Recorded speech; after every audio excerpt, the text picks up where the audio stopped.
जो पॉलिटिक्स करता है वो कोई संत और महात्मा और नागा साधु नहीं है। जेडीयू की पॉलिटिक्स अलग है, बीजेपी की पॉलिटिक्स अलग है। ये लड़कियां नहीं बोलती हैं कि क्या करें, बाप माँ ब्याह दिया है तो अब क्या करें, कहाँ जाएं, तो वही वाली बात है। तीन बंदर हैं मार्केट में, पप्पू टप्पू अप्पू। देखिए, सत्ता में जब आप आ जाते हैं ना तो आपको ये भी सनक हो जाता है कि हमसे बढ़िया कोई है नहीं, हमसे इंटेलिजेंट कोई है नहीं, हमसे ज़्यादा मैन्यूवरिंग वाला कोई नहीं है, हमसे ज़्यादा लाइक कोई नहीं है। और जब सत्ता से उतरते हैं तो फिर आप नशा फट जाता है। मुझे ये समझ में नहीं आता है कि जब कोई देश का प्रधानमंत्री है या किसी स्टेट का चीफ मिनिस्टर है तो उसको कैंपेन करने का अधिकार होना चाहिए। नहीं, प्रधानमंत्री तो आप सबके होते हैं ना। और फिर ये अच्छा क्वेश्चन है सर, होना चाहिए। नहीं, मेरे हिसाब से ये होना ही नहीं चाहिए। नमस्कार, द पिलर के लिए मैं राजू सिंह सोलंकी, मेरे साथ हैं प्रोफेसर विजय वर्मा जी, जो दयाल सिंह कॉलेज में एसोसिएट प्रोफेसर हैं और बिहार की राजनीति में अच्छी पकड़ रखते हैं, जानकारी रखते हैं। पिछली बार भी बहुत अच्छा इंटरव्यू किया था सर का। सर बहुत बहुत स्वागत है आपका थैंक यू। द पिलर पर। आज शाम को सर 5 बजे पहले फेज का चुनाव प्रचार समाप्त हो जाएगा और परसों 6 तारीख को वोटिंग है। ठीक है। तो क्या मुद्दा लेके, खासतौर पर यूथ, जिसे जेन जी कहते हैं या युवा कहते हैं, 6 तारीख को वोट डालने जाएगा? मुद्दे मिला जुला कर वो पुराने वाले ही हैं, कोई बहुत बड़ा मुद्दा नहीं है ना। जो घिसे पीटे वही होते हैं। नहीं, तेजस्वी ने बहुत बड़ी घोषणाएं कर दी हैं सर। नौकरी के अलावा भी बहुत सारे, बिजली फ्री और बुजुर्गों के लिए पैसे, महिलाओं के लिए पैसे और दीदियों के लिए पैसे। वो है। तो क्या इफेक्ट डालेंगे चुनाव? वोट जो डालने जाएगा दिमाग में क्या इमेज रखेगा कि भाई तेजस्वी अच्छा सही कह रहा है या जन स्वराज पार्टी सही कह रही है या एनडीए सही कह रहा है? सोलंकी साहब, ये बिहार का इलेक्शन है ना। बहुत ना तो लाइटली इसको लिया जा सकता है, ना बहुत लाइट कमेंट के साथ इसको कंक्लूड किया जा सकता है। बहुत सीरियस मामला होता है।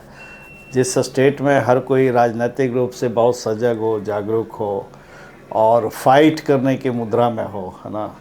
तो मुद्दे तो हैं, लेकिन मुद्दे में ये कंपटीशन है कि आप जो दोगे उससे ज़्यादा हम देंगे। अब वो देखना है कि धरातल पे कितना इनकैश होता है। दूसरा सर, अब ये एक नया मुद्दा उछला है, कट्टा, कि कांग्रेस की गर्दन पर कट्टा रख करके मुख्यमंत्री की घोषणा करा ली है। ये कट्टा शब्द और ये कहाँ से सर आ गया? नहीं, बिहार चुनाव में ये सब बेकार का शब्द है। कट्टा वट्टा का कोई मतलब नहीं है। हर जो कॉम्बिनेशन जो इलेक्शन लड़ती है वो इलेक्शन जीतना चाहती है और जीतने के लिए उनके अलग अलग स्ट्रैटेजी होते हैं। महागठबंधन की अपनी स्ट्रैटेजी है, एनडीए की अपनी स्ट्रैटेजी है ना। कोई ठीक है, ये सब उछाले जाते हैं। कोई कट्टा वाला ऐसे वो दीदी करके कहा था, पश्चिम बंगाल में नेगेटिव प्रभाव गया था। पिछली बार बिहार चुनाव में ध्यान आगा आपको, डीएनए खराब है, नीतीश कुमार जी ने डीएनए टेस्ट करा करके भेज दिए थे दिल्ली के लिए, तो बड़ा उल्टा प्रभाव पड़ा था। तो कट्टा वाले बयान का क्या प्रभाव मानते हैं आप बिहार की राजनीति में? ये सब नॉनसेंस मतलब इंटरप्रिटेशन है कट्टा वट्टा वाला। ये सब फालतू का चीज़ है। ये सबसे बहुत ज़्यादा कुछ पॉजिटिव निकलना नहीं है। जिसने भी कहा है, जो सोच के कहा है, उससे कुछ बनना बिगड़ना नहीं है ना। उल्टा निगेटिव ही जाता है। ये सब नहीं होता। देखिए, 2 टीमें इलेक्शन लड़ रही है, महागठबंधन और एनडीए, है ना। तो दोनों अपनी अपनी कोशिश कर रही है कि हम बेटर परफॉर्म करें। अब अलग अलग स्ट्रैटेजी होता है, सिंपल है। इसमें कट्टा वट्टा वाली क्या बात है? एक सर में ये है, कांग्रेस और तेजस्वी यादव को सत्ता की भूख है, एनडीए वाले कहते हैं, और महागठबंधन कहता है। तो भाजपा यानी गठबंधन वाले, एनडीए वाले 30 हेलीकॉप्टर लेके बिहार में क्या ढूंढ रहे हैं? ये सब म्यूचुअल है। देखिए, जो पॉलिटिक्स करता है वो कोई संत और महात्मा और नागा साधु नहीं है, राइट। अगर मुझसे पूछेगा, मैं पॉलिटिकल साइंस का टीचर हूँ, तो और गंदे तरीके से इसको पेश करूँगा। आज की तारीख में कॉरपोरेटाइजेशन और पॉलिटिक्स बहुत ज़्यादा हो गया जी, है ना। एक बिजनेस हो गया, ये लगा वो पाव टाइप जो है, गिव एंड टेक ही नहीं। मैं 2 लगा रहा हूँ, 6 पाना है। अब इश्यूज होते हैं, है ना। तो ये सब बेकार का चीज़ है। भूख है तो जिनको भूख नहीं है वो सत्ता छोड़ दें।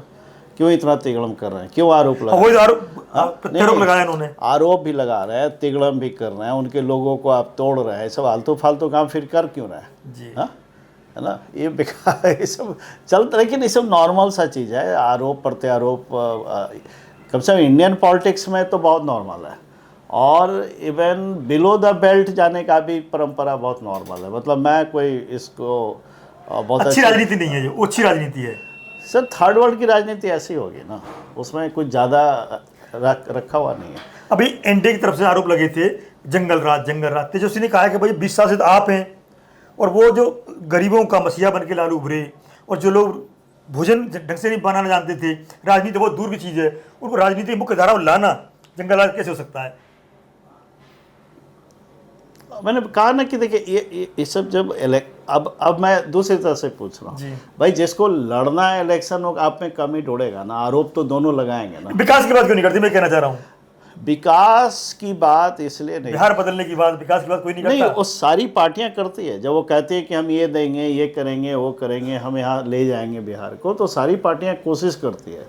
लेकिन उनको एक चीज़ पता है कि ये चीज़ को मार्केटिंग करके ज़्यादा हम इनकैश करा सकते हैं, इसलिए आरोप बीच बीच में उछलते रहते हैं, है ना। लॉ एंड ऑर्डर सिचुएशन मिला जुला के आई थिंक इट्स ओके। नहीं, मैं प्रोफेसर साहब का इंटरव्यू कर रहा था, उन्होंने बताया था कि नीतीश जी के समय में सबसे बड़ी उपलब्धि कहें तो नक्सलाइट खत्म करना है। बिहार में नक्सल खत्म करने का मतलब श्रेय पूरी तरह नीतीश जी को जाता है। तो काम अच्छे किए हैं, नो डाउट, किंतु बात ये आती है सर, जब आपने काम किए तो कामों में वोट क्यों नहीं मांग रहे आप? जंगल राज पे उल्टे सीधे आरोप लगाने पे क्यों वोट मांग रहे हैं? नहीं, इसमें आपको एनडीए फ्रैक्शन में दो सेपरेट करके देखना पड़ेगा। जेडीयू की पॉलिटिक्स अलग है, बीजेपी की पॉलिटिक्स अलग है जी, राइट। नीतीश के एजेंडे अलग होते हैं, एनडीए का एजेंडा अलग होता है, बीजेपी के एजेंडे अलग होते हैं जी। जैसे नीतीश कभी भी जो है कॉम्युनल पॉलिटिक्स के को सह देने वाले व्यक्ति नहीं है जी, आज तक नहीं, बिल्कुल उनका रिकॉर्ड है राइट। वो आदमी वो है जो गाली सुन के भी चुपचाप काम करता है राइट। तो वो चीज़ें अलग है। आप एनडीए को एक ना माने, वो गठबंधन की मजबूरी होती है, कई बार बेमेल विवाह हो जाता है तो निभाने वाली बात होती है, चलता रहता है, हाँ है ना।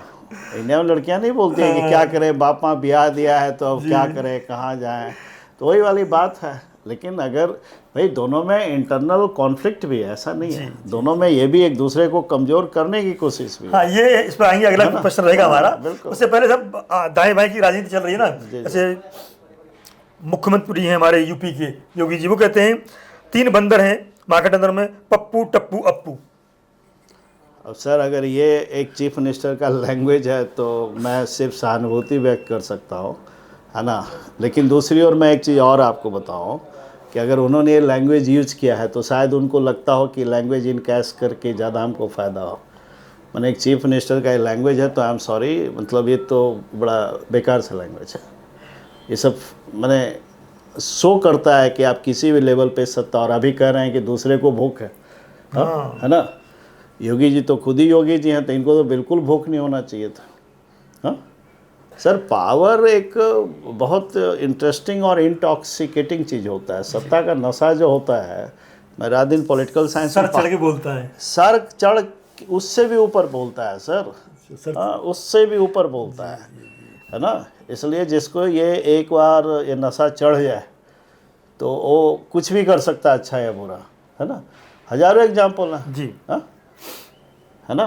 बिल्कुल। आप देखिए ना, जितने लोग हैं ये कुछ भी करने को तैयार हैं, कैसे भी। उनको एक चीज़ पता है कि ये स्ट्रक्चरली ये कुर्सी है, मुझे यहाँ तक पहुँचना है, अब चाहे उसके लिए जो करना पड़े।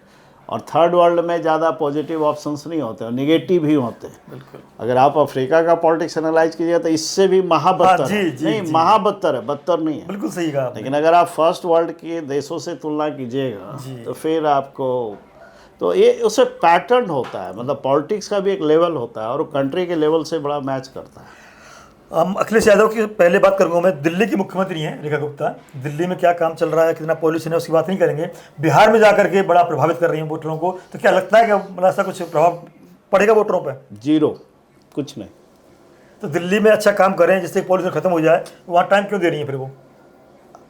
ऐसे ही मन बहला रही है, उनको लगता है गलतफहमी है कि देखिए सत्ता में जब आप आ जाते हैं ना तो आपको ये भी सनक हो जाता है कि हमसे बढ़िया कोई है नहीं, हमसे इंटेलिजेंट कोई है नहीं, हमसे ज़्यादा मैन्यूवरिंग वाला कोई नहीं है, हमसे ज़्यादा लाइक कोई नहीं है। और जब सत्ता से उतरते हैं तो फिर आप नशा फट जाता है। ये सब कोई उसका फ़र्क नहीं होगा।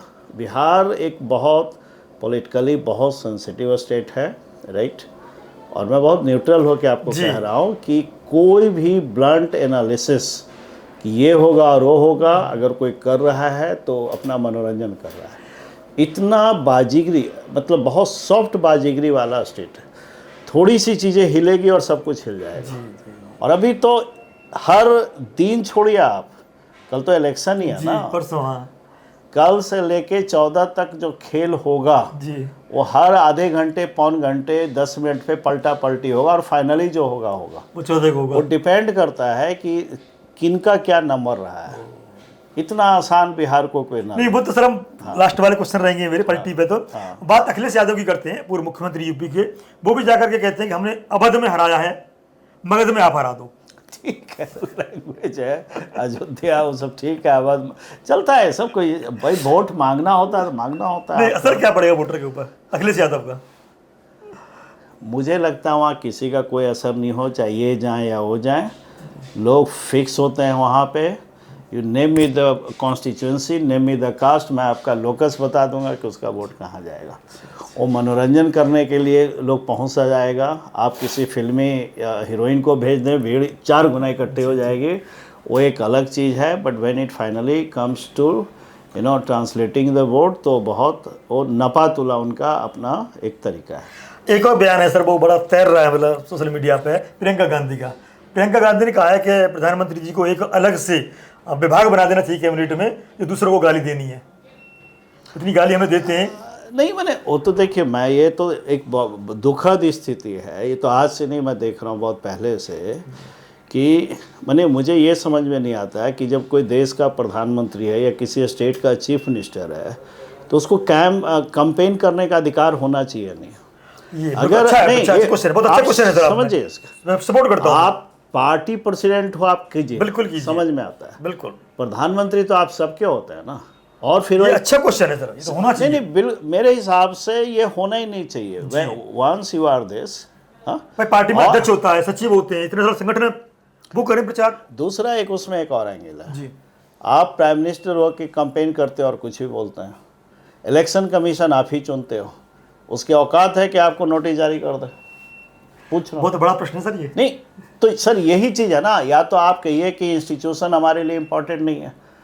फर्स्ट वर्ल्ड और थर्ड वर्ल्ड के पॉलिटिक्स में यही तो फ़र्क है गवर्नमेंट में, कि वहाँ इंस्टीट्यूशन मिला जुला कर एक अपना इंडिपेंडेंट हैसियत रखती है।